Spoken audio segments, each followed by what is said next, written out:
welcome back to another exciting edition of Smell the Coffee. Today we are so excited. It's Thursday, it's 2:45 Friday, and all I can say is poo, poo, poo, poo. Boop, boop, boop. We love Thursdays here because it's just a step closer to the weekend. I think for us actually our weekend starts on Thursday. Yeah, so we couldn't be more excited, but then again, Thursday isn't just a chance for you to be inconsistent. It's a chance for you to be persistent. Remain persistent with the goals that you've set for yourself this week. The week is not over until tomorrow at 5 p.m. That's when the week is officially over. So don't just relax and be like, you know what, I've done so much from between Monday and today. So you know what, Friday I'm just going to relax. No, don't be that. Don't be complacent. Just still do what you need to do. Finish off the week on a high so that again, when you start next week, you are so glad. You don't have anything carrying over to the next week. Also, sometimes the workload is just too much. And when we say workload, we just don't mean actual workload. Maybe we can also mean the stuff that you have to do in your household. Maybe the catching up with friends and family that you need to do. Sometimes it's just a lot and it's overwhelming. There is absolutely nothing wrong with carrying over some things over to the following week. Don't burn out. That's all I can say. Don't burn out, but also don't be a little too relaxed. Like it's all about finding the balance. Yes, it's all about listening to your body. When your body is like, no, we are tired, then rest. But just don't be like, I think I'm tired, so I think I'm gonna rest. No. Just listen to your body, but then at the same time, don't become too lazy and too complacent. And I like the fact that you brought up catching up with friends and all of that. I've been getting a lot of grief lately because of the fact that I take long to respond to WhatsApp messages. Really? Yes. So the problem with that green app is you respond and then someone responds immediately and you're like, wait, no, breathe. I think I take longer to respond on a normal text because I hardly check my normal text. Okay. If you I check them when I don't have data. Then I'm like in my normal messages. But like on WhatsApp, on a daily basis, if I have data, I will be online and I will be responding. For me, it doesn't matter. A regular text, WhatsApp, Instagram. You just don't I just don't. Like, guys, please, you need to bear with me. I can't tell you how many people have been like, oh, but Diana, I'm like, you don't understand. Maybe I'm just too busy. Yeah, it's that. And also just the fact that sometimes people are actually draining. Like, let's be honest. People are actually draining. And sometimes some of these conversations are meaningless. Hi, how are you? Good, thanks. That's why I always say, if you're going to text me, go straight to the point. Don't be like, hi, Aina. Then I respond, hi, Diana. How are you? How are you? I'm fine. How are you? I'm good, thanks for asking. Exactly, it's things like that. So with me, once it's like the hi, and then I say hi back, just know the conversation is done for the day, or for the week, or for the month. I have, I think, close to 300 unopened chats. That used to be me, but then it started irritating me, seeing the numbers increase. So I just opened all of them. Some of them I don't respond because it's so awkward responding to a 2 years later that was sent on Friday. You're only going to respond in August. Friday, that's me. It's Someone was like, nice. Diana, how do you continue a conversation like it's nothing? Like it's a conversation from 6 months ago, and I'm like, I'm good, thanks, and you. And it's like, no. But moral of the story, if you're gonna text people, go straight. Text with a purpose. And also, just getting back to the calls. If your number is unsaved or you just got my number from someone, if you leave a missed call, send a text thereafter to say, hey, hi, I am so and so. I'm calling you for this and that, regarding this and that. Don't just leave a missed call and then that's it. Because now, what if you are some guy that I met at the club when I was drunk and all of that? No. I will not answer. I'll not respond. And so I actually saw a meme of someone that said that she would send her CVs, like you send the CVs, and then you get an unknown number calling and you're like, I'm sorry, forgetting that you submitted your CV. So I think it's important that we just, maybe Truecaller.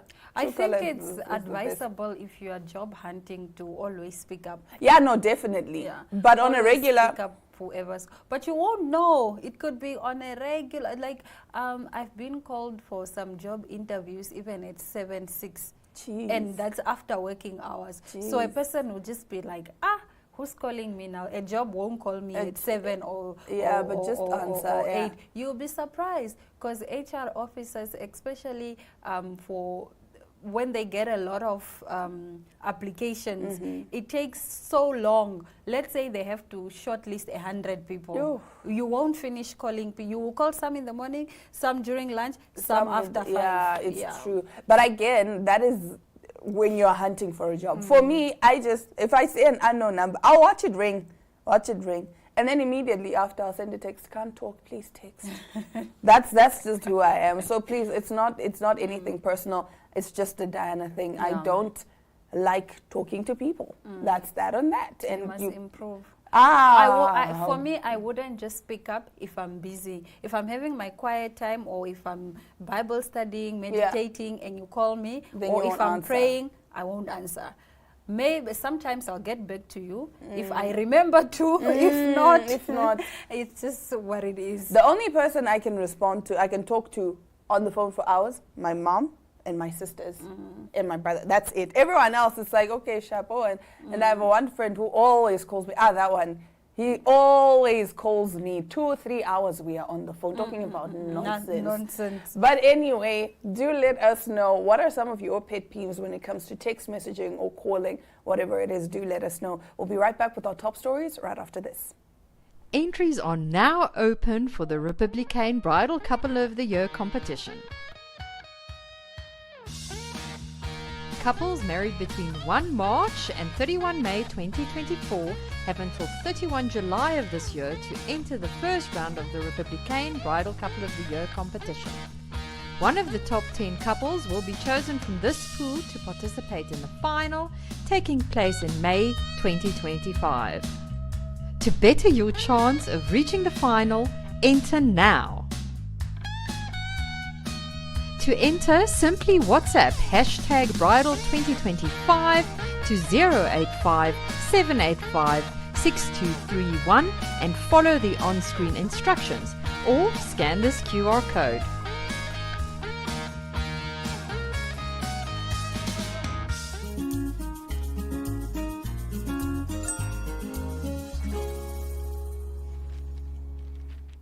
Starting off our top stories, 14 children end up in hospital after trying adult-only crisps. 14 high school students have been hospitalized after eating a box of ultra-spicy rated 18 crisps. A first-year student at Rokugo Koka High School in Tokyo brought the R18 curry chips to school on Tuesday and shared them among 33 members of his class. But the crisps soon proved to be too much for his classmates, and almost immediately the students began to complain of stomach aches, burning mouths and nausea. The police were soon called after 13 girls and 1 boy began to feel seriously unwell, and 1 student was even taken away in a wheelchair. However, the boy who brought them in told police he had previously enjoyed the snack without any side effects, and others who tried the crisps reported only mild symptoms.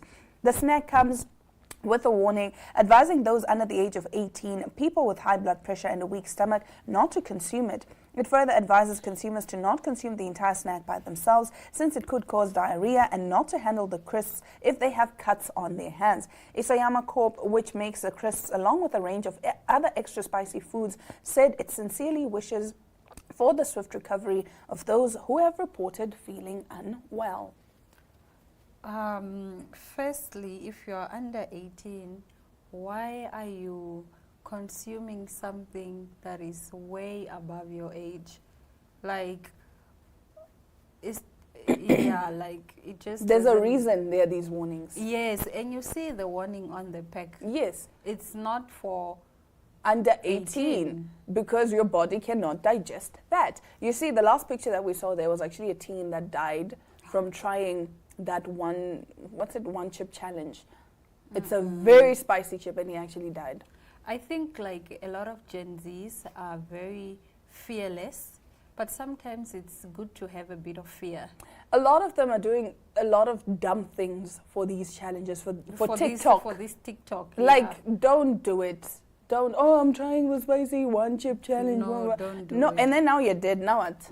Now what? There's a reason these things come with warnings. Even energy drinks. Yeah. Do you know I've seen kids like 5, 6-year-old drinking a Monster, and I'm like, what? as a parent, why are you giving your child that? I'm very strict when it comes to things like that. Even just cool drink, you're getting a sip. That's about it. Yeah. Like, I know cool drink is not as harmful as like energy drinks and whatnot. And other things. But I kid you not, a 6-year-old with a can, a full can. The mother had her can, the kid had her can. And I'm just like, why are you doing that? Read the instruction label on whatever it is, be it clothes, be it food, whatever it is, there's a reason, there's a warning label. Just read it. Sometimes you want to go and blame the company, but Yes. these disclaimers are there. The company will be like, no, but you see it's strictly for under 18. Exactly. It's there, so it's technically not our fault. Not our fault. We are selling, our purpose is to sell these things to over 18. Yes. But now, like, if you are going to buy it, you buy it at your own risk. At your own It's risk. just the way it is, That's I just how it guess. is. But nonetheless, talking about children and babies and everything alike, a husband refuses to pay my mom for babysitting. He thinks he should do it, she should do it for free.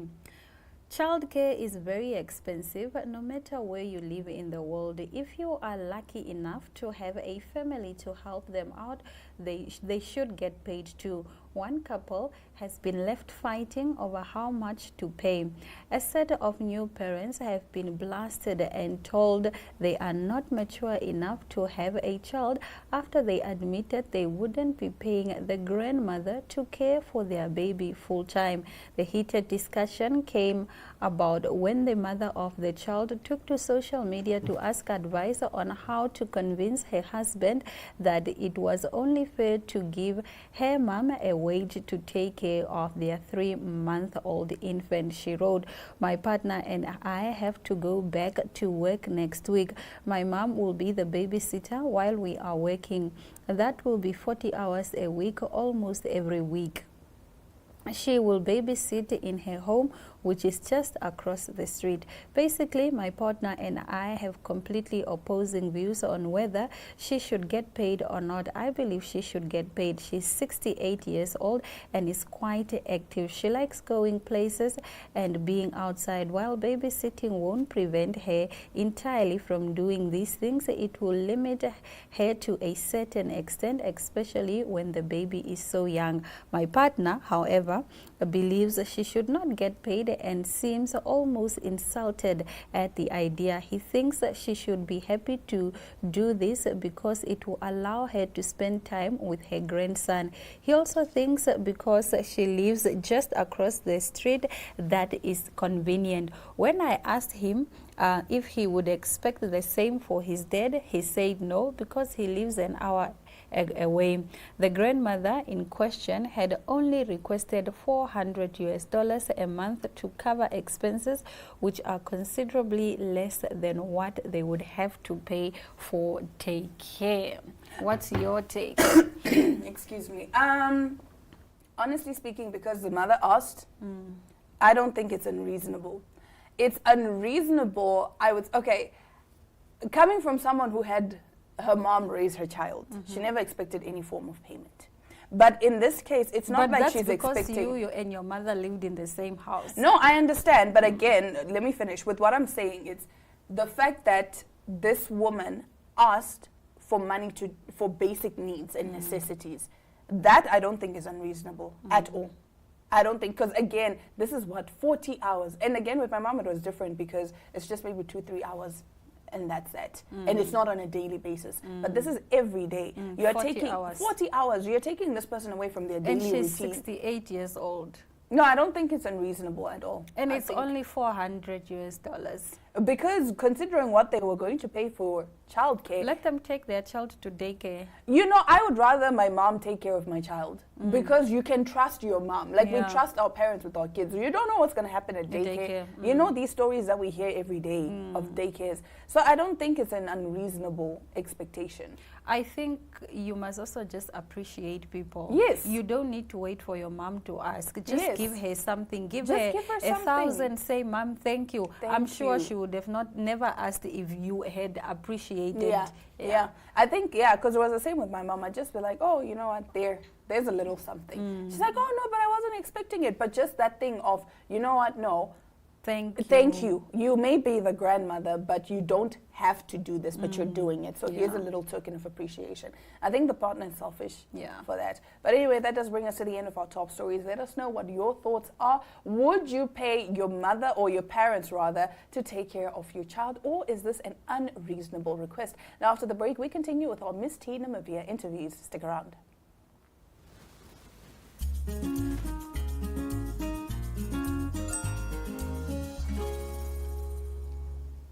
If you can walk the walk, you better know how to talk the talk. We are talking all things modeling today, and we are in studio with one of Miss T Namibia's top 10 finalists, Jameen Antonius. How are you doing today? I'm good, thanks. And yourself? I'm doing well. First of all, congratulations on making it to the top 10. Thank you. And thank you for joining us. Are you excited to be here? Yes, I am. It was a bit cold, and I was a bit skeptical, but I made it.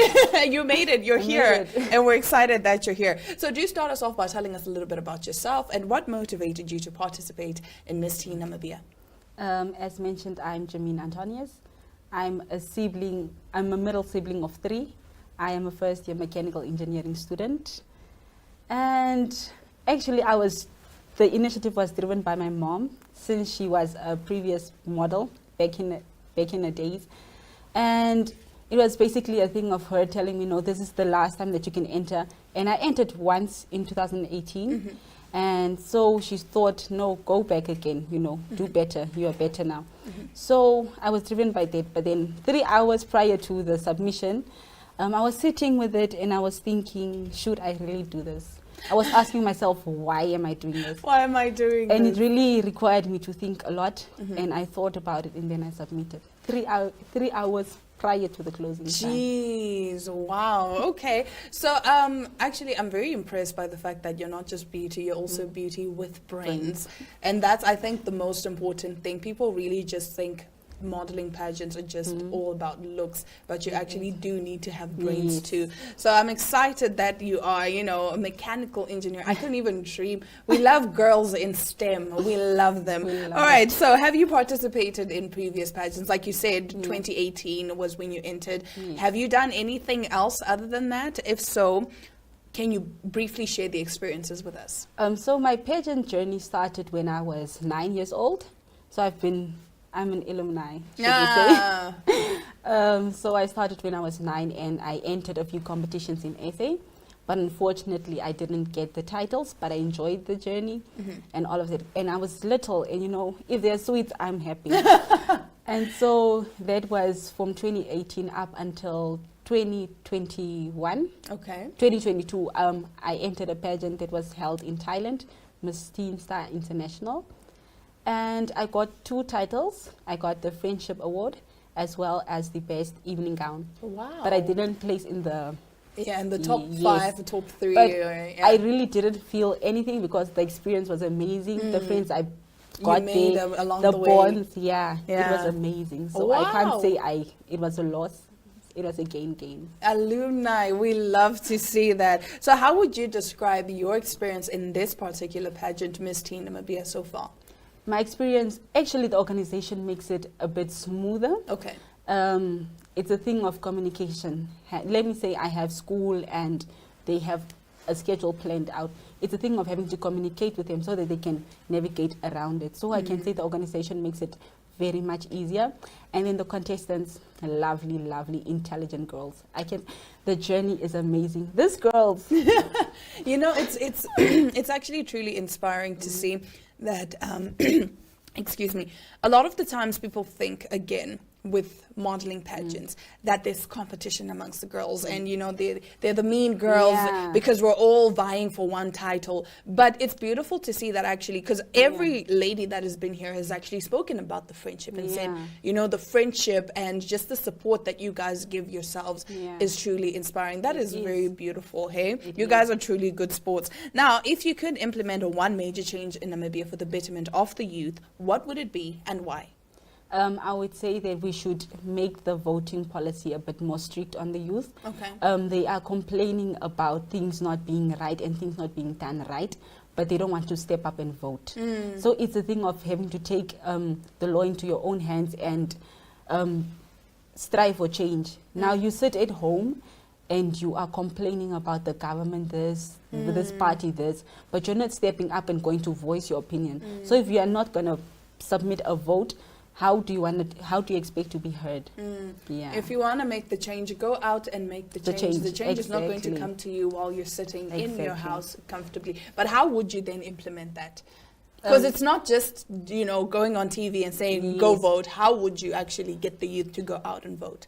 It's the thing, if they can't go to the voter station, it's a thing of basically having to come to them. So I feel like if I was in that power, I would probably go house to house or like a certain area, and then with the youth go engage and stuff like that. But the youth loves fun. So if you can make it in a fun way to get them to vote, like a game day sort of day, then they'll go into it. I see. All right, so what qualities do you believe a Miss Teen Namibia should possess, and how do you embody those qualities?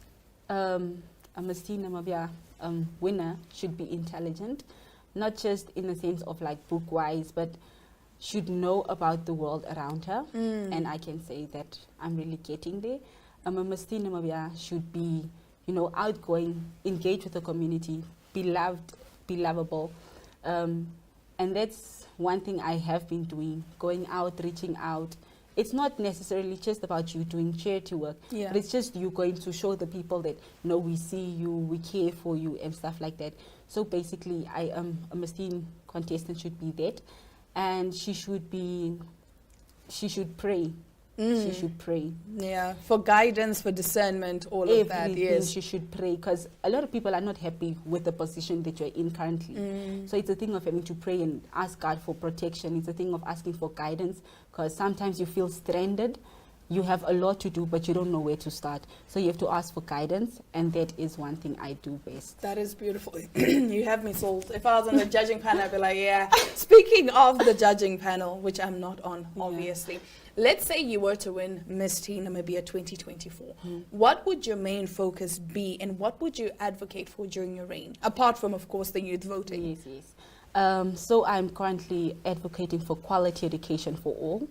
This comes after I had the uncertainty of being partially funded.